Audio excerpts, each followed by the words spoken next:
Welcome back, guys. So today I'm playing a random WWE trivia game. It's WWE random trivia quiz. There's apparently 40 questions and I get 8 minutes. I don't think I'm going to need 8 minutes. I don't think long about answers. So wonder what the average for this. I wish they would show you the average score before you actually do the quiz. But let's get it. Let's play. Okay, so let's start off. Who's the woman with the most pay-per-view matches ever, including NXT specials? That's got to be Charlotte, right? Because the woman previous on the previous cards, like Trish, Trish never had opportunity to be on that many pay-per-views because WWE didn't care that much. It's got to be Charlotte. Okay, Charlotte. Okay, well, green. I assume green means right. Who is the first woman to win the Cruiserweight Championship in either WCW, WCW or WWE? So I'm pretty sure Medusa won it in WCW way back. So I'm going to go with Medusa. Which pay-per-view did not involve a one-on-one match between Triple H and The Rock? Oh, Over the Edge? I have no idea. Unforgiven? No. Oh, did not involve a one-on-one match. This is a pure case. I'm going to go with... I know Unforgiven 99, they had a one-on-one match. I'm not sure about the others. I'm just going to go for Judgment Day 2000 because I think then they started the WrestleMania 2000. I'm just going to go for Judgment Day 2000. Okay, it was Unforgiven 99. It was just, I honestly couldn't remember. What is the most watched wrestling match ever on television in North America? It's got to be Andre versus Hogan. So Andre versus Hogan. I see now red means wrong, green means yeah, I'm right. Hulk Hogan's Real American song was originally written for these two superstars. That, for those of you who don't know, is Barry Windham and Mike Rotunda, Bray Wyatt's dad and uncle. So there we go. Who was the first superstar to win the WWE Championship twice in one night? Bret Hart? Nope. The Rock? I don't think he won it twice in one night. Triple H? I think that's the kind of thing Triple H would do. Would it be Randy Orton? Actually, I think it's Randy Orton. I'm like 99% sure it's Randy Orton. Yes, Randy Orton. I vaguely remember now with the whole Roman Reigns thing, all of that. I'm pretty sure it's Randy Orton. Out of these four, who is a former Intercontinental Champion? Curtis Axel, I think he's one of Jake Roberts. He was never Intercontinental Champion. Rhino, nope. Fandango, definitely not. So it's got to be Curtis Axel. By process of elimination, it's Curtis Axel.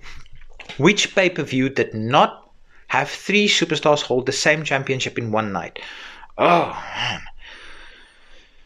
SummerSlam 2013, pretty sure it did. Extreme Rules 2009, pretty sure it did. TLC 2011. I'm going to go with Money in the Bank 20... Yes, Money in the Bank 2015. Yes. Who is the fifth longest reigning light heavyweight champion? Dean Malenko. I don't think he had it for that long. Esa Rios, no, not long at all. Tajiri, I'm not sure. It's between Dean Malenko and Crash Holly. But I don't think Dean Malenko's reign was that long. I think Crash Holly with his whole scale gimmick, I think he had it for quite a while. I'm going to go Crash Holly. Okay, I must go faster because I'm running out of time. At the Wrestling Classic pay-per-view in 1985, there were no tag team matches featured on the card. This would not repeat it being WWE. It was Royal Rumble 2005. No tag team matches. I remember that very fondly, very vaguely. Who was the first Money in the Bank match winner to announce his cash in ahead of time? Obviously RVD. We all know that. Who made his WWE debut first under any gimmick? Umaga. He was quite early. Sylvain Grenier. No.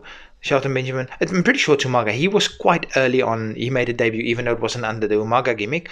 Who are the two superstars with the most main events in Survivor Series pay-per-view history? Hogan could be something that Hogan would do, but I don't think it's Bret. Trips and Shawn sounds very accurate. Again, I don't think it's Bret and I don't think it's Taker. I'm going to go for Trips and Shawn. Lucky guess. Who faced Dolph Ziggler at SummerSlam 2011? That was his whole thing with Alex Riley and The Miz, so it's got to be Alex Riley. Who did Triple H face at SummerSlam 2004? Oh man, this was all kind of troubling. It was Eugene, just like all kinds of troubling. Who is the only superstar to win the WWE title in the 80s, 90s, and 21st century, so 2000 onwards? Bret Hart, nope, definitely didn't win in the 2000s. I don't think in the 80s either. Undertaker didn't win it in the 80s. Shawn Michaels didn't win it in the 80s, so it has to be Hogan. by process of elimination. Yeah, of course, he had the Undisputed Championship in early 2000s after he turned face after Mania 18. Whose finisher called the money shot? That's obviously Val Venus. Shawn Michaels and Mankind face each other for WWE Championship in Your House. That was In Your House Mind Games.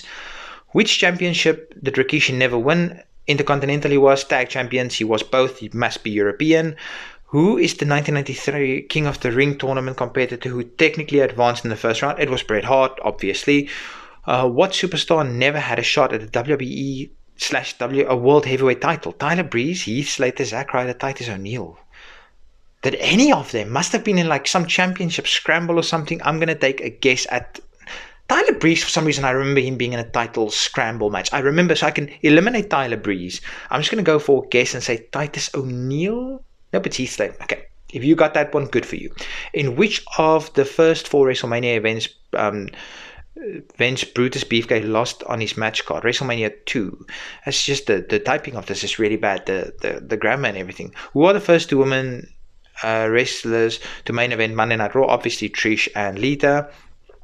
Which one of the pay-per-view matches Randy Orton and John Cena had against each other in 2009 wasn't a gimmick? It must have been SummerSlam, wasn't a gimmick. Must have been. How many times has the Hardcore Championship changed hands? Oh my god. It's probably 200 or 240. I'm just going to go for 200. Nope, 240. Who did not take part in the 6-pack challenge? That was R-Truth, obviously. Who never took part in the WWF Championship tournament at WrestleMania 4? That was Ultimate Warrior. He was not part of that championship tournament. Of these 4, which superstar has never been a member of WWE's version of NWO? Triple H. He was never in the NWO. X-Pac, Big Show, Booker T, they were all. Out of these 4, who is the only one who actually won Intercontinental Championship in 1996? It's got to be Ahmed Johnson. Yes, Ahmed Johnson. At Taboo Tuesday 2004, when voting for stipulation for the match between Randy Orton and Ric Flair, what was not an actual option? Iron Man? Yes. Out of 54 superstars who have won the WWE Championship, how many of these superstars won the title only once? I'm going to go for 24. I think it's been quite a few one-time winners. Good guess. How many questions do I still have left? I need to rush. Who are the longest reigning tag champions? Obviously, the Usos. Who was the challenger for the Intercontinental Championship wasn't it Skinner? Yes. Who are the 6 participants in the December to Tasmania Elimination Chamber? Bobby Lashley, Test, no. Bobby Lashley, Test, Hardcore, Holly. Yes, that one. Out of these 4 superstars who won the Intercontinental Championship, first got to be Mark Mero. Who holds the record for the most eliminations in it's Braun Strowman. Who has never... I thought I was running out of time. Who has never participated in a Royal Rumble match? That's Razor Ramon. In 2016, Sasha Banks and Charlotte Flair made history, becoming the first woman to pay-per-view main event. That was Hell in a Cell. Which gimmick match has Kurt Angle never participated in? 3 stages of Hell. He's been in Elimination Chamber. Oh no, 88%. I ran out of time. That's literally the problem. I would have gotten casket match. The next question was, who holds the record for most eliminations in a Survivor Series match? That was Randy Orton. Yeah, I would have had that right. Next, who's the woman with the most pay-per-view matches? Didn't we already get this one? Charlotte Flair. Oh, I missed one question. I would have gotten that question right, so it would have probably popped my percentage above 90%. But I'm still okay with this. Hope you guys enjoyed this one. Until next time, peace.